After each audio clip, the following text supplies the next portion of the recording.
नमिठो बोले जस्तो भयो होला, तर यो कुरालाई पनि यहाँले ख्याल राख्नु।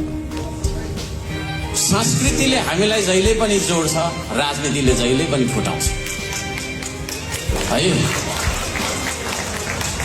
संस्कृतिले जहिले पनि हामीलाई जोडिराख्छ, तर राजनीति भनेको त्यसले चाहिँ हामीलाई फुटाउँछ। किन फुटाउँछ भन्दाखेरि राजनीति भनेको चाहिँ एकले अर्कालाई शासन गर्ने खेल हो है।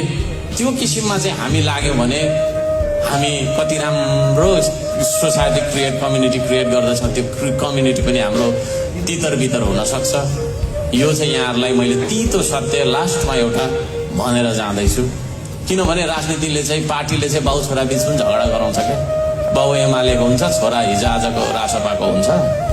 छोराले भन्छ मैले जाने भन्छ, बाउले भन्छ मैले तँलाई जन्माएको है, मेरो हात तपाईँको छैन औँला पक्रेर त हिँडेको होइन, यता हो भन्छ, होइन उता हो भन्छ। त्यसले गर्दाखेरि पार्टीले चाहिँ हामीलाई कहिले पनि नफुटाओस्।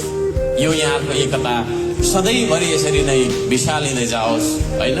एउटा खोला नदीमा परिणत भएर नदी सागरमा परिणत भएको जस्तो किसिमले चाहिँ यहाँको एकता बरकरार रहोस्। म यहाँहरूलाई यो भन्न चाहन्छु।